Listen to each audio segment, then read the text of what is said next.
the streetlights flickering ominously. I hurried inside, shaking off the chill. My neighborhood had always been quiet, but tonight it felt unsettling. I tried to ignore the feeling, settling in with a movie to distract myself. A loud knock echoed through the house, startling me.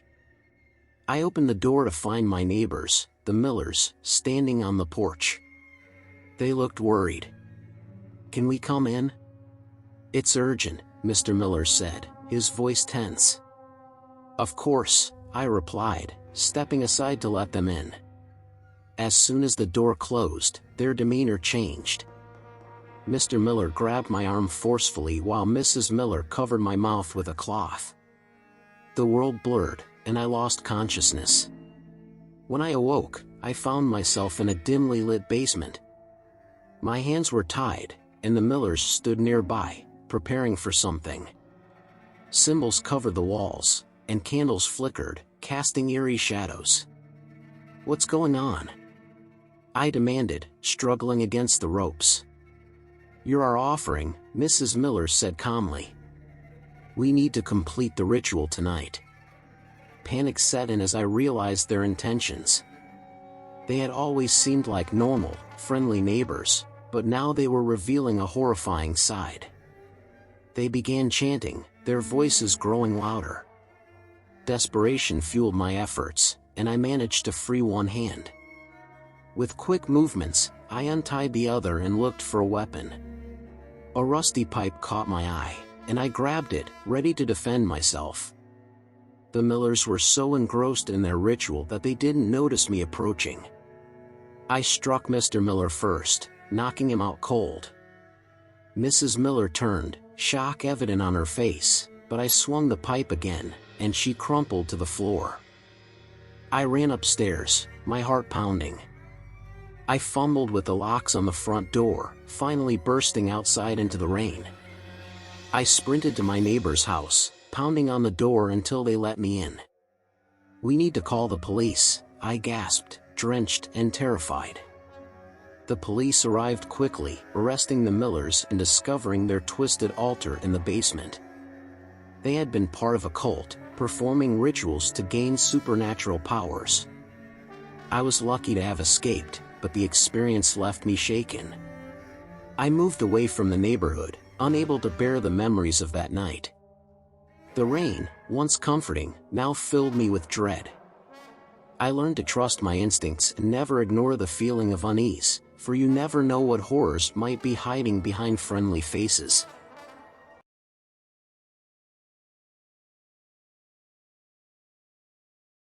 Story 1: The Night Hunters.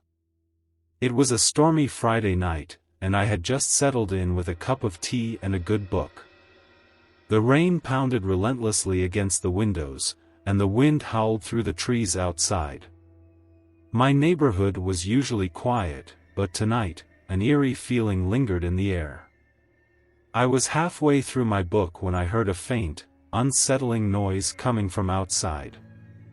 I put down my book and walked to the window, peering through the rain-streaked glass.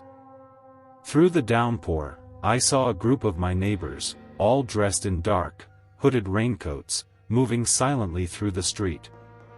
Their movements were unnervingly coordinated, and they seemed to be searching for something. Curiosity turned to fear when I realized they were heading straight for my house. I quickly turned off the lights and retreated to the kitchen, hoping they hadn't seen me. My heart pounded in my chest as I listened to the sound of their footsteps approaching. Suddenly, there was a loud knock at the front door. I held my breath, praying they would go away. The knocking grew louder and more insistent, and I knew I had to act. I grabbed my phone and dialed 911, but the line was dead.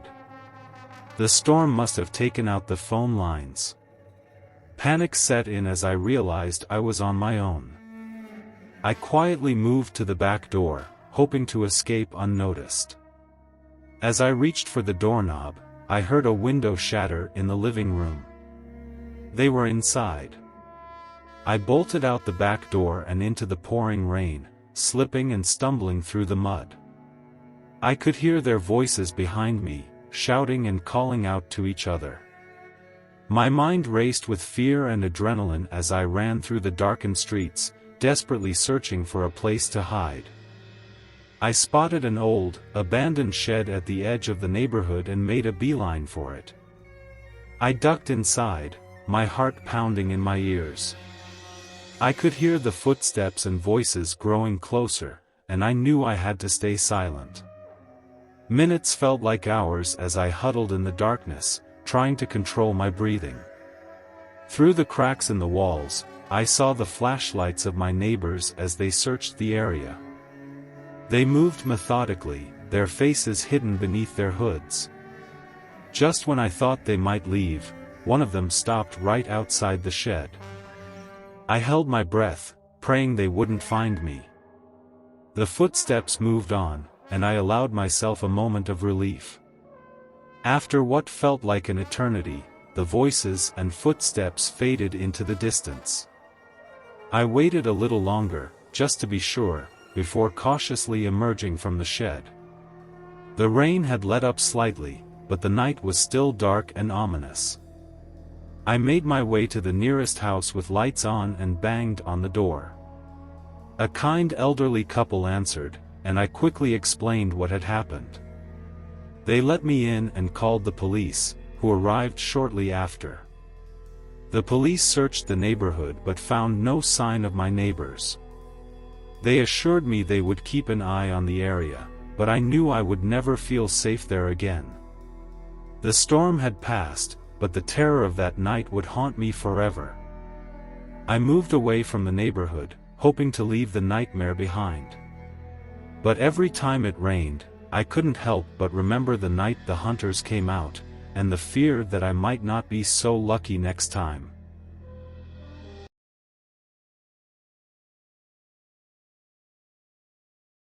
Cozy house. It was a night meant for staying indoors, but something about the storm made me restless. I decided to take a walk around the neighborhood, hoping the fresh air would calm my nerves. As I stepped outside, I noticed something unusual. The streets, usually deserted during such weather, were alive with activity. My neighbors, who I rarely saw, were all out in the rain.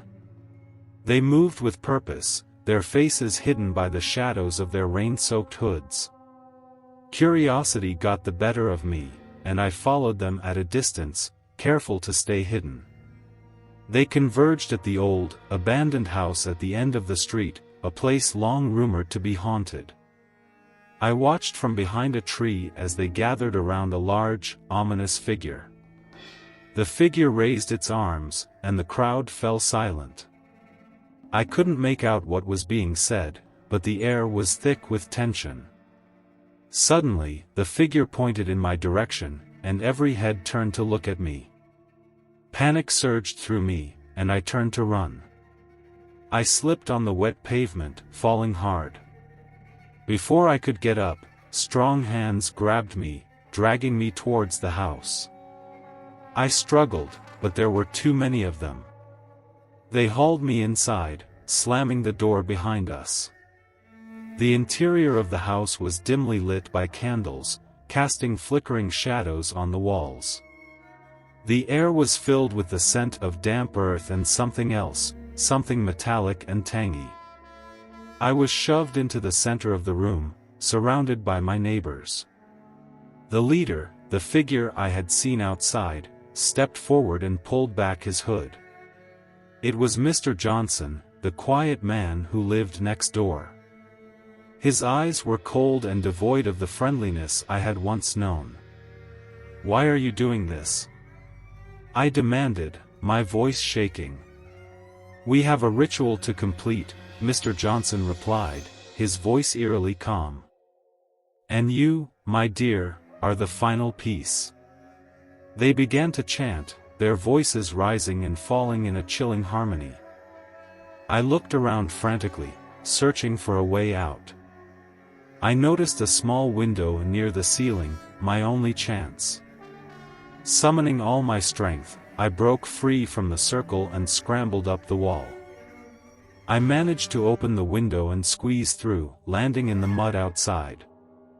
I heard shouts behind me as I took off running. The rain pelted my face, blurring my vision. I ran blindly, slipping and stumbling, driven by sheer terror. I could hear them behind me, their footsteps growing louder. My lungs burned, but I didn't stop. Finally, I saw the lights of a passing car and waved frantically. The driver stopped, and I threw myself inside, shouting for them to drive. The car sped away, leaving my pursuers behind. The driver, a kind woman, took me to the police station. I told them everything, but when they searched the abandoned house, it was empty. No trace of the ritual or my neighbors. They dismissed my story as the product of an overactive imagination and a stormy night. I knew better. The neighborhood was never the same for me after that night. I moved away, but the memory of my neighbors and their dark secret haunted me. Every time it rained, I remembered the night I barely escaped, and the fear that they might still be out there, waiting for their next victim.